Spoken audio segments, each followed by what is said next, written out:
A massive welcome to this final IoD99Bites here from VivaTech Summit in Paris. I'm sure you've heard more than enough from me and me drone on about what we're up to here. But it is incredibly important. We brought a great group of 99ers here. At the summit itself, there's somewhere in the region of 60,000 attendees, 8,000 startups, 2,000 investors, some amazing corporates that are putting together. What is really interesting is also some great scale-ups as well. So businesses that have gone through the early stage startup phase are now employing people, are going to market and are growing their businesses and the unique challenges they face as well. And I'm here with one of our scale-up members, Duncan. Hello. Duncan, who are you and what do you do? So I'm Duncan, I am CEO of Hubadoo. Now Hubadoo is a community-based marketplace that we are connecting our clients and our consultants and startups and independent people or just people from different walks of life to give them an opportunity to work with our clients, which they couldn't before. So we're like a sales pipeline. It's very vetted, so it's very curated, so it's very controlled. And what was the idea that brought that around? So what happened, so I worked for a consultancy before, right. Okay, and it was a really good niche consultancy. They were a startup, and we built it up to like 250 people. We were probably one of the best network engineering consultancies in London. American company took over, destroyed the soul of the company, and at that point 180 engineers left in a year and a half. Right. Right, it was a mass exodus, right? So at that point I thought, okay, I need to get a net around these guys. If I can get a net around these guys, who I know I've worked with for the last 10 years. Got proof of concept, they've delivered, you know. We can now sell it back to our clients again. Okay, so that's how it was born, right? Awesome. So we created the marketplace, started developing the technology around giving a self-service side to it, so our clients can quickly get access to these guys because we're very lean, so everything's automated. So we run at very low margins because we want to give the most of the money to the contractor, and we obviously want to give the discounts to the clients.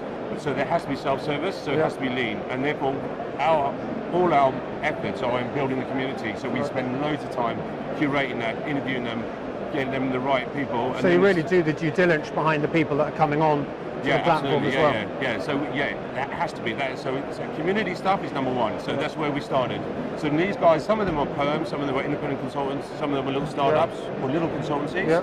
Now we've given them an opportunity, an avenue to now sell to clients. Well, I guess that's part of your USP, isn't it? It's about the customer experience. If you are delivering that and you are doing sort of in part their due diligence for them, so they're not having to go through the full procurement round, they're getting access to talented people who are going to deliver. And it's tough for a startup when you're trying to grow a business or a small business, trying to go through that process. It's easy. So when we've been trying to raise money and stuff like that, so we've all bootstrapped, we bootstrapped completely.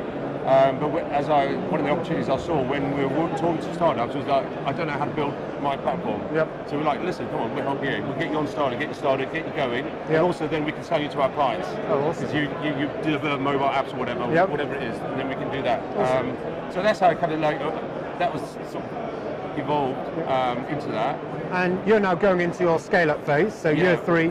How are the challenges, because I've spoken to a lot of 99s and a lot of startups, it's tough when you start to have to employ people, when you're having to sort of get on new directors, when you're having to sort of professionalize the business. You know, as you said, you were lean, you started up, you're growing it very quick, very interesting, very dynamic. Now you've almost got to sort of put the processes in place, right? We have to. So we have about 12 people, so we have to employ, obviously we've got wages to pay now. So us founders are still at the bottom of the tree of the salary, so we still have to have a little bit of sacrifice in that, which is tough for all of us because we've got families and stuff. But this year, we can see now the product working for us. We get more and more people billing through us now, so our revenues a month is really good. So now we can start, relax a little bit in terms of. Making sure we got enough money for all of us to, otherwise it's just a stress, right? So there's a philosophy around that. But, I think we're getting to a point now. It's good. So we're getting through the tough times. That's awesome. And I think it's we're speaking to a lot of startups. Sort of going from startup to scale up can be quite challenging. It can be quite difficult. Your first employee, your first your hirer, your first going out and recruiting, all that sort of stuff. It can be quite difficult when you're handing over part of what you set up as your baby to others to deliver on and deal with clients. Yeah, I think it's good because then we can focus on the strengths. We can, you know, our strengths are not.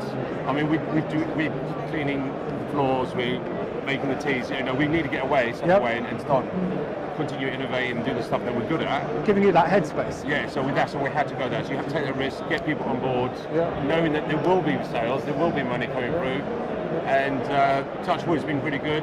Cash flow's been good, so you know it's tough still, but it's a startup. It sounds like you've had a good organic growth as well. You mentioned about it is organic, growing businesses, getting clients in place, manageable scalability is important as well. Yeah, massively. Yeah. So organic's been good for us because we weren't able to deliver. So we had a lot of opportunity. We weren't able to deliver. So you just annoy a load of people anyway, a load of clients and stuff you can't deliver. Managing expectations. So we as well. had to get that product to catch up with us, right? And that when you bootstrap, you can't. You know, you have to. Well, you want to say yes to everything, don't you, when you're signing? It's like, oh, come on, let's do it. Exactly. But you've just got to take a step back. Right? No, we've learned you can't. So we had to have good buyers, you know what I mean, paid on time, all that sort of, you know, we didn't say yes to every big company because they don't pay on time. So we've had to make sure that it fits our model. So so we're really strong. And Duncan, the final thing I wanted to touch on, you're here at VivaTech. We're asking all the 99ers we're interviewing, has it been of value to you? Have you got strong takeaways? Is it worthwhile? Yeah, massive. And I think the most important thing is the IoD meetup, actually, and the G20 last night. The one last night with Sisters Not Massive, yeah. I mean, this is good, and I've been to a few of these, and they're great, but I think it was good to get away from London, meet you guys, and me and Sho and I were able to think about stuff and go, right, this is what a great network, meeting some real good people yesterday. So I think that's the most valuable out of this.